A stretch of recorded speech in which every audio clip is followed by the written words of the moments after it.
অন্তত যদি প্রত্যেকটি হত্যার দায়ে একবার করে মৃত্যুদণ্ড হয় তাহলে 1400 মানুষকে হত্যার দায়ে অন্তত 1400 বার মৃত্যুদণ্ড হওয়া উচিত। তার একমাত্র টার্গেট ছিল 2041 সাল পর্যন্ত তার পরিবারের, তার দলের শাসন ক্ষমতাকে দীর্ঘায়িত করা। সবশেষে আমরা তুলে ধরেছি, আমরা আর্গুমেন্ট করেছি যে এই 3 জন আসামির মধ্যে প্রধান আসামি শেখ হাসিনা, যিনি ছিলেন অপরাধের নিউক্লিয়াস, কারণ তাকে কেন্দ্র করেই সমস্ত অপরাধগুলো সংগঠিত হয়েছিল।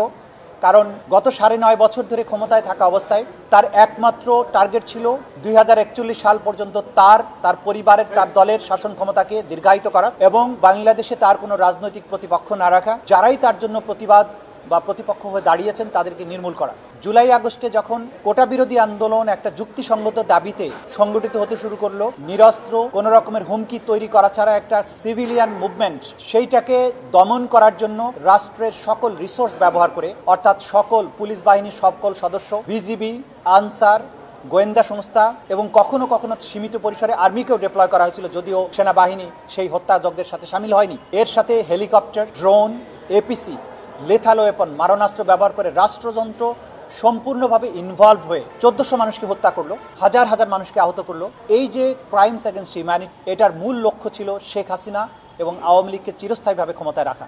এটার পলিটিক্যাল টার্গেট ছিল সেটা। এবং কমান্ড স্ট্রাকচারের শীর্ষে বসে শেখ হাসিনা নিজে সবগুলো অপরাধ সংগঠনের জন্য হুকুম দিয়েছেন, যেটা তার কথোপকথন, টেলিফোনিক নির্দেশ, ফজলে নূর তাপসের সাথে তার টেলিফোন কনভারসেশন, মাকসুদ কামালের সাথে তার টেলিফোন কনভারসেশন, হাসানুল হক ইনুর সাথে তার টেলিফোন কনভারসেশন, কর্নেল রাজীবের সাথে তার টেলিফোন কনভারসেশন, এগুলোর মধ্য দিয়ে তিনি তার জিঘাংসা মনোবৃত্তি ক্লিয়ারলি বলেছেন যে এই ছাত্রদেরকে তারা যেহেতু রাজাকার হতে চেয়েছে, অর্থাৎ এই ছেলেগুলো চেয়েছিল প্রতিবাদ করতে, তাদেরকে রাজাকার ট্যাগ দেওয়া হলো। তারপরে বলেছে যেহেতু রাজাকার হতে চেয়েছে তাদেরকে রাজাকারদের মতো ফাঁসি দেবো। তারপর বলেছে ইংল্যান্ডে ছাত্র আন্দোলনকারীদের হত্যা করা হয়েছে, আমি এদেরকে হত্যা করব।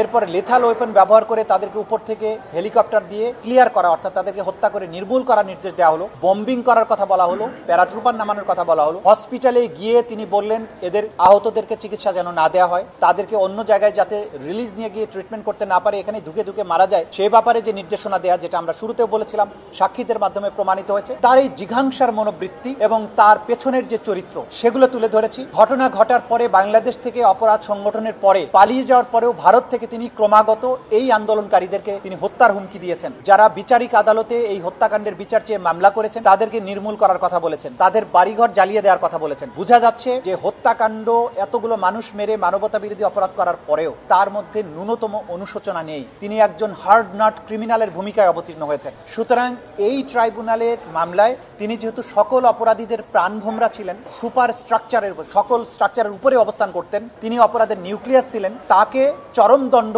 এই আইনে যেটা আছে সেটাই দেয়া শ্রেয়। যেহেতু অন্তত যদি প্রত্যেকটি হত্যার দায়ে একবার করে মৃত্যুদণ্ড হয় তাহলে 1400 মানুষকে হত্যার দায়ে অন্তত 1400 বার মৃত্যুদণ্ড হওয়া উচিত। কিন্তু যেহেতু হিউম্যানলি এটা পসিবল না, অন্তত তাকে যদি একবার চরমদণ্ড না দেওয়া হয় এটা অবিচার করা হবে। আইনে মিটিগেটিং ফ্যাক্টর বলে একটা কথা থাকে, যে তার কিছু কর্মকাণ্ড যদি এমন হয় যার প্রেক্ষিতে আদালত বিবেচনা করতে পারেন এই ভালো কাজগুলো তিনি করেছেন, তার শাস্তি কমানো যেতে পারে। কিন্তু শেখ হাসিনার ব্যাপারে আমরা দেখিয়েছি যে তার মিটিগেটিং কোনো ফ্যাক্টর নেই, প্রত্যেকটি ফ্যাক্টর হচ্ছে অ্যাগ্রেভেটিং ফ্যাক্টর।